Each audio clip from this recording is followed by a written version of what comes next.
Good day, everyone. Welcome. My name is Loreto Atamosa, your instructor for UM2 with the description Philosophy. For today's video, we will talk about the second part of the video discussion about essence versus existence, which focuses on Aquinas and cosmological arguments. And for our learning objectives for today's video discussion, everyone is expected to assess Aquinas' cosmological arguments and to differentiate Anselm and Aquinas' arguments. Ready? Let's start! And so for this lesson, we will talk about Thomas Aquinas and his cosmological arguments. Aquinas provided compelling arguments to the existence of God using the evidence of the existence of the universe compared to Anselm. And so, who is St. Thomas of Aquinas? He is one of the pillars of the Catholic Church. In fact, to understand Christianity and Catholicism is to know and understand Aquinas' ideas on God and the universe. Thomas of Aquinas lived at a critical juncture of Western culture when the arrival of the Aristotelian corpus in Latin translation reopened the question of the relation between faith and reason. This crisis flared up just as the universe were being founded. In two stints as a regent master, Thomas defended the mendicant order and, of greater historical importance, countered both Averroism interpretations of Aristotle and the Franciscan tendency to reject Greek philosophy. The result was a new modus vivendi between faith and philosophy, which survived until the rise of the new physics. The Catholic Church has over the centuries regularly and consistently reaffirmed the central importance of Thomas' work, both theological and philosophical, for understanding its teaching concerning the Christian revelation, and its close textual commentaries on Aristotle's represent a cultural resource which is now receiving increased recognition. And here is a video presentation prepared to us by Crash Course. Here, let's watch this. Crash Course Philosophy is brought to you by Squarespace. Squarespace, share your passion with the world. Nothing gets people talking like proving the existence of God. Just look at the comments on our last video. And that is what Anselm of Canterbury did. He claimed in the 11th century to have come up with a deductive proof of God's existence through what we now know as the ontological argument. And if there was such a thing as a social network of medieval Christian philosophers back then, it was positively abuzz with the news for a long time. Because almost 200 years later, Italian theologian and philosopher Thomas Aquinas encountered Anselm's argument. But, like many others, he just didn't buy it. Aquinas did believe in God. It was just that, as a philosopher, he felt that it was important to have evidence for your beliefs. He knew that if he was going to dismiss Anselm's argument, he'd need to come up with something better. So he set out to construct 5 arguments that would prove God's existence once and for all. Yeah, 5. Apparently he was concerned that one wasn't gonna do it, so he figured that out of 5, one was bound to stick. His first 4 arguments are known together as the Cosmological Arguments, as they seek to prove God's existence through what he argued were necessary facts about the universe. So in keeping with the method that we discussed in our very first episode, we're going to examine these first 4 arguments of Thomas Aquinas and really try to understand them. And then we'll consider their merits and their weaknesses.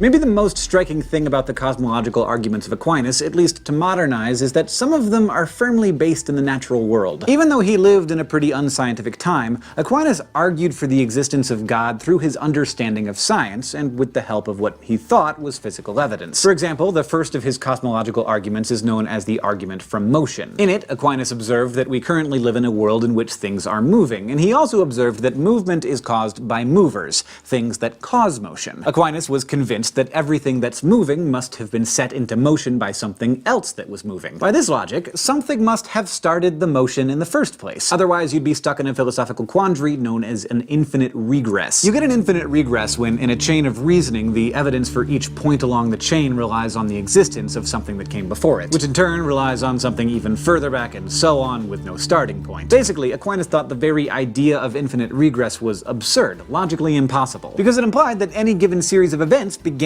with nothing, or more accurately, never really began. Instead, it could have been going on forever. In the case of physical motion, Aquinas wanted to trace the cause of the movement he saw in the world all the way back to its beginning. And he figured there must have been a beginning. Otherwise, for him, it would be like watching these blocks fall and being told that nothing ever pushed over the first block. Instead, they had always been falling down forever, backward into eternity. There must have been a time when nothing was in motion, Aquinas thought, and there also must have been a static being that started the motion. And that being, according to Aquinas, is God, the unmoved mover. So, his argument from motion ran something like this. Objects are in motion. Everything in motion was put into motion by something else. There can't be an infinite regress of movers, so there must be a first mover, itself unmoved. And that is God. Now, the second cosmological argument of Aquinas was a lot like his first one. Here he proposed the argument from causation, and it too sets out to avoid the problem of an infinite regress. But instead of it explaining the motion of objects, it set out to explain causes and effects in general all over the universe. The argument went along these lines. Some things are caused. Anything that's caused has to be caused by something else, since nothing causes itself. There can't be an infinite regress of causes, so there must have been a first causer, itself uncaused, and that is God. Just like with the argument for motion, the point here is pretty simple. Effects have causes. If you think about how you wound up watching this video, you can trace the line of causation back from moment to moment. If you think about it long enough, you can probably go pretty far back. But Aquinas said, again, it can't go back forever. There had to be a first thing that started off the chain of causes and effects, and that thing is God. Argument number 3 was the argument from contingency. And we should step back and get a little background for this one. In philosophy, we often distinguish between necessary beings and contingent beings. A contingent being is, simply put, any being that could have not existed. That includes you. Sure, you do exist, but you could not have. If you had never been born, the world would go on. And yes, things would be different. We've all seen It's a Wonderful Life, but the world would go on. Instead, your existence is merely contingent on the existence of other things. In your case, you only exist because a certain sperm met a certain egg and swapped some genetic information.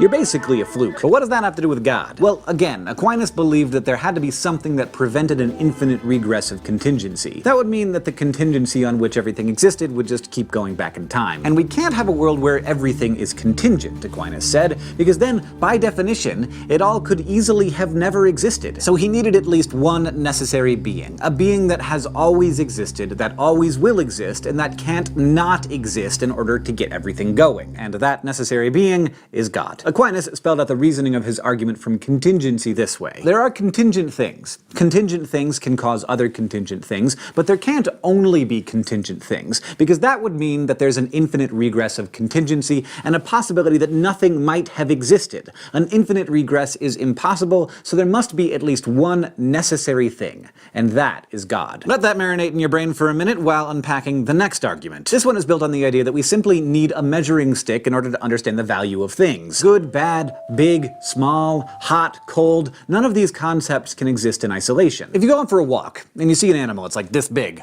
That animal would be on the small side if it turned out to be a dog. But if it were a rat, that would be huge! How do we know? Because we gauge the size of things in terms of other things. The same idea applies to more abstract concepts, like your grades. How do we know that an A is good? Because it's at the top. We know that there are grades lower than an A, but nothing higher. And Aquinas thought that all our value concepts would just be floating randomly in space if there weren't some anchor, something that defined the value of everything else by being perfect. And that, again, is God. This is how Aquinas developed number 4, known as argument from degrees. Properties come in degrees. In order for there to be degrees of perfection, there must be something perfect against which everything else is measured. God is the pinnacle of perfection. Okay, we've considered Aquinas' 4 cosmological arguments, but remember, that's only step 1. The next and equally important step in philosophy is critical evaluation. So what do we make of them? As philosophers, if you think an argument is flawed, it's your job to try and figure out why. And by and large, philosophers, theists and atheists alike, have been relatively unimpressed by these 4, having found many problems in them. For one thing, these arguments don't seem to establish the existence of any particular God. Even if the arguments are correct, it doesn't look like Aquinas gets us to the personal, loving God that many people pray to. Instead, we're left with unmoved movers and uncaused causers who seem to have little in common with the God of Abraham, Isaac, and Jacob,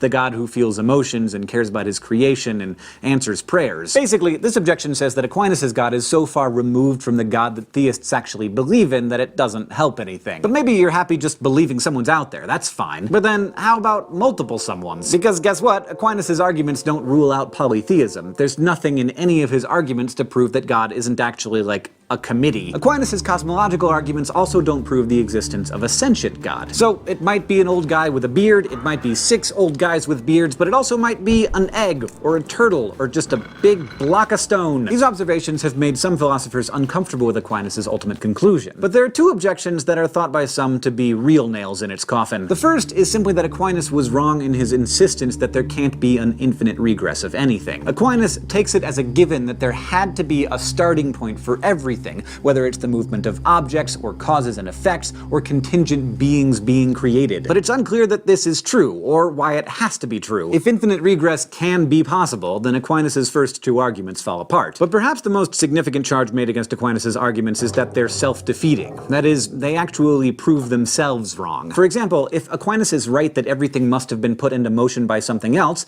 and everything must have a cause other than itself, then it seems that God should be subject to those same stipulations. And if God is somehow exempt from those rules, then why couldn't other things be exempt from them too? If they can exist without God being responsible for them, then we don't need God to establish things in the first place. Alright, I feel like I've given you a lot to think about. So before we close, let's pause and remind ourselves about a couple of things. First, you can accept a conclusion but reject an argument. So you might agree with Aquinas that God exists, but think none of his arguments prove it. Second, if you disagree with an argument, you don't just get to say, yeah, you're wrong. You have to give a counter-argument. What did Aquinas get wrong, and how can you do better? Why are your reasons superior to his? Remember, philosophy is a dialectic. Yes, Aquinas has been dead for centuries, but he started a conversation, and you get to participate in that when you engage with his arguments and offer your own, either in an effort to help him out by fixing flaws in his arguments while preserving his conclusion, or by refuting his entire project. This is what it means to do philosophy, to engage with arguments about stuff that matters, and whether or not there's a God seems to matter quite a bit,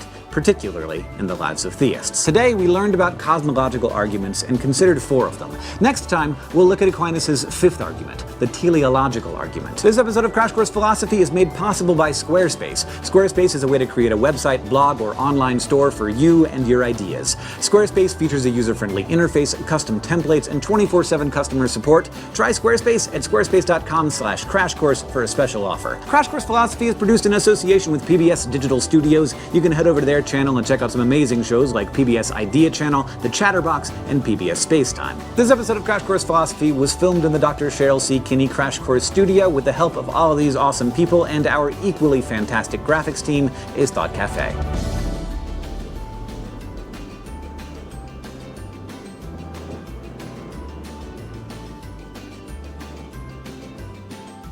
Alrighty, that is a great video discussion, right? So the cosmological argument is less a particular argument than an argument type. It uses a general pattern of argumentation, or logos, that makes an inference from particular alleged facts about the universe or the cosmos, which is to the existence of a unique being, generally identified with or referred to as God. Among these initial facts are that particular beings or events in the universe are causally dependent or contingent. That the universe, as the totality of contingent things, is contingent in that it could have been other than that is, that the big conjunctive contingent fact possibly has an explanation, or that the universe came into being. From these facts, philosophers infer deductively, inductively, or abductively by inference to the best explanation that a first or sustaining cause, a necessary being, an unmoved mover, or a personal being, which is God, exists, that caused and or sustains the universe. The cosmological argument is part of classical natural theology, whose goal is to provide evidence for the claim that God exists. On the other hand, the argument arises from human curiosity as to why there is something rather than nothing or than something else. It invokes a concern for some full, complete, ultimate, or best explanation of what exists contingently.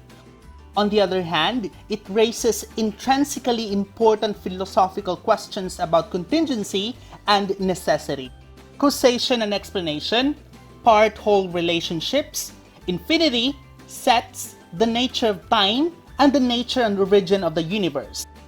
And that's it for the second part of this video discussion under essence versus existence. See you guys in my next video. Goodbye!